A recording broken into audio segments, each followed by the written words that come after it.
Our next act started stand-up in 2008 via the Funny Bone Open Mic Comedy Competition. He's an aristocratic gentleman. His style is filled with witty anecdotes with a zany twist for the absurd. He's a film and anime culture fanatic, and not just porn like most guys. And he can name all the Oscars won for the best film from 1977 to 2008. And the only way I reckon he's able to do it is because he must have eaten lots of fantails. Some people may call him cultures, others call him pretentious.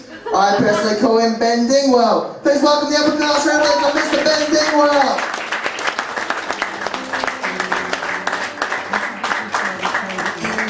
Hello. Let me tell you a little about myself. I'm overweight, undergroomed, and I haven't won a race since I was sperm. And yes, ladies, I am single.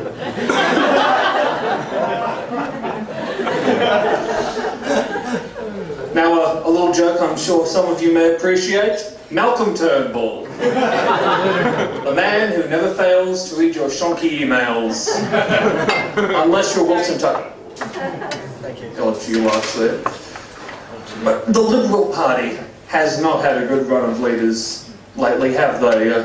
I'm starting to think that they're just picking them by a lottery. Yes, everyone, open up your agendas, and if you find the golden ticket, you get to run the Liberal Party. Where's Liam McFarlane then? Well, he's still here, isn't he? The GFC, everyone's favourite acronym right now, the worst financial crisis since the Great Depression. But we have something that they didn't. Booze. Yes, the Great Depression was the era of prohibition. That is why they were depressed. They just wanted to drink. Without prohibition, there have been more jobs. And unemployment, it's on the rise. Not everyone is suffering though. Centrelink hasn't had this good business in years. Which kind of makes you wonder, do you think they had this plan all along? Yes, my plan to turn the world bankrupt is coming to fruition! You probably didn't realise that Centrelink is currently run by Skeletor. Or maybe you did if you recently had a payment cut. I just got back onto Centrelink payments. I'm still employed, just not working. But when I do work, it's at the Lawyer's Gladstone, just across the street, as a ceramics technician, which is it's an industry term for dish pig. And the people you meet in hospitality are great. We had this apprentice chef, emphasis on had. I think the official reason for his dismissal was he was a gimp. But he'll be missed, I mean, who else is going to eat a raw onion on command?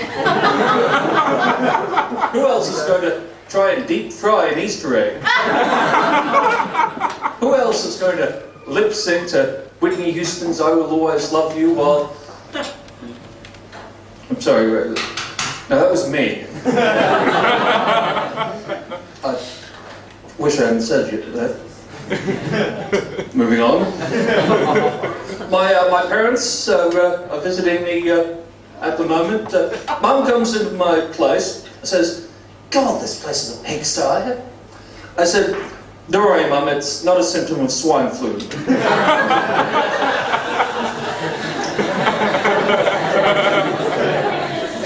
I've also been told that I'm a chronic procrastinator, but more on that later. I was watching a film that really touched me right here. An inspirational number where the hero rises against insurmountable odds and his own personal demons and comes out on top. And in the end, he becomes a better person in his experiences. And that film was Mad Max 2. You thought I was going schmonzy, didn't you? be so much cooler if it were like a Mad Max movie. Limited technology, a surprisingly large number of motor vehicles for a petrol shortage, questionable fashions, mullets, kind of like O'Keefe. Been spending most of our lives living in a bogan's paradise. And if you had an argument, you could take it to Thunderdome. 2 men enter, 1 man leaves. Reality TV just got interesting. And that third film, as a whole, was a load of wank. But that one scene really validates the rental theme. That and Angry Anderson's headpiece. If you laughed, you've clearly seen the film. But it takes place in Bartertown, a city run on pig feces. Not the best idea. Because if one of those bad boys gets sniffles, we're going to need another hero. That or improved quarantine procedures. Thank you, ladies and gentlemen. I'm Ben Dingwell. Have a pleasant evening.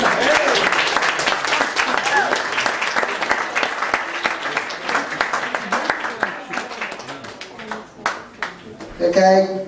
Okay. Subway. That's where we're going. We're not going to Subway, literally. We're staying here because this is where the comedy is. So I went to Subway recently, and I said, "Can I have a sub?" And the woman looked at me. She said, "You might find this funny, but we've got no bread."